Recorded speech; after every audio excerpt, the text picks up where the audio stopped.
Tamajit Singh Desi. Thank you very much, Mr Deputy Speaker, and it is a pleasure on behalf of Her Majesty's Opposition to be winding up on this debate. And I would like to also thank all of those who have contributed in what I can definitely say has been a lively debate. There is no doubt, Mr Deputy Speaker, that our railways and the committed workforce who run them are of huge importance to our country. I think we can all agree that the tireless efforts of our rail community in keeping the country running throughout the pandemic and beyond should be commended. This is precisely why the significance of those proposed strikes cannot be underplayed, but it can be avoided. It's good that we have come here to debate this issue, and why the benches opposite should take heed of the Labour Party's amendment to this motion. The rail industry arguably has seen more turbulent times throughout the pandemic than most industries. Service and revenues stopped, funding structures changed, and the franchise system ditched. No one is arguing to go back to the way that things were before, but instead build effective and collaborative change for passengers and the industry, because there are issues our rail network faces on pay, on job losses as a result of cuts, on safety and maintenance. But instead it seems that this government is busy playing politics, mudslinging and trying to start Twitter wars. They're spoiling for a fight, Mr Deputy Speaker. That's precisely what this debate is about, and this is precisely what these intended strikes are about as well, rather than doing what is in the best interest of the British people. But we can see through all of that, can't we, Mr Deputy Speaker? Blaming the Labour Party for strike action driven from Tory policies and mismanagement just will not fly. Perhaps they need reminding, Mr Deputy Speaker, as to who is in government and who has been in government for the last 12 plus years.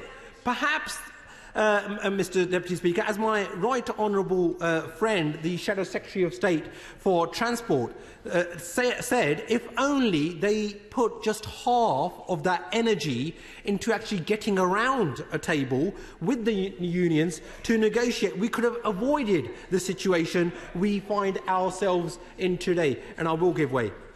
Can I thank the honourable gentleman for giving way? Would he agree with me that actually it is the RMT that has refused to come to speak to the government, and the only reason today the Secretary of State has received a letter from the General Secretary of the RMT is because this very debate has been called to the House of Commons? I thank my honourable friend from Dorset, but the true fact of the matter is that the Secretary of State hasn't even tried. He has been missing in action. The unions, including the RMT, have been asking for negotiations. In fact, there have been discussions over the last couple of years, but what the unions have been highlighting is that many of their members have not received a pay increase for the last couple of years. And Mr Deputy Speaker, they, as I said, have not met since March. The Secretary of State needs to show leadership and hold an urgent meeting between ministers, employers and the unions. Sadly, this behaviour, it's indicative of their incompetence, more wider incompetence, when it comes to managing our transport network. Yes, I will give way. I thank him very much for giving way. Would he agree that the unions have called a strike before they saw the finalised deals of a pay plan? Yes. As I highlighted, I would like to point out to the honourable member that they have been in negotiations for the last couple of years.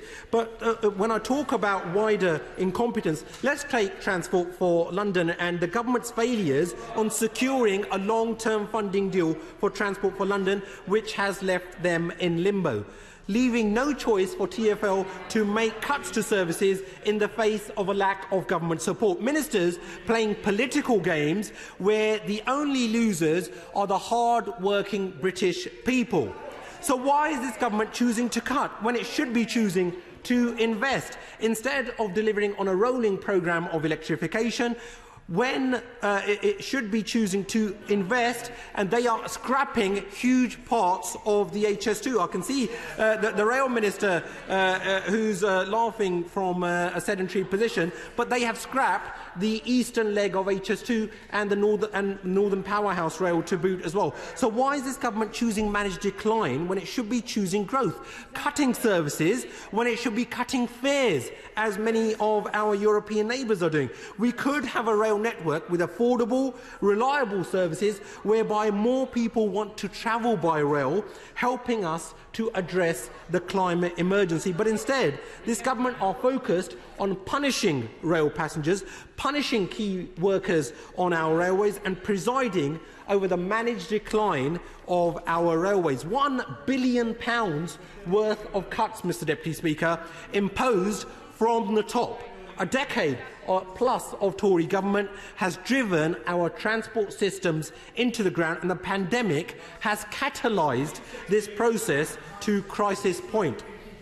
Mr Deputy Speaker, the Labour Party will always stand to defend the rights of working people, the British people, who currently are facing a blistering cost of living crisis in the wake of a global pandemic. Workers are looking to the government for answers, but they simply do not have a plan.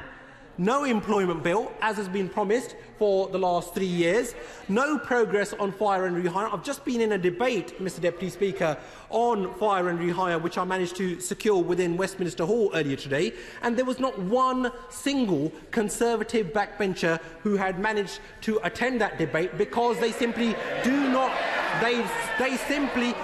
Well, they say they were here. Many other members from whether it was the Labour Party, the SNP, the DUP, they attended, but not a single member from the government benches was there to support their minister, because they do not believe in workers' rights. They do not believe in supporting the British people who are going through this cost of living crisis.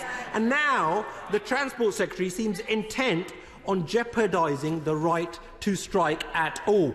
If his department wants to move forward, then I suggest that what they should be doing is negotiating, ending the strikes next week, and give our transport system the attention that it rightly deserves. Thank you very much, Mr Deputy Speaker.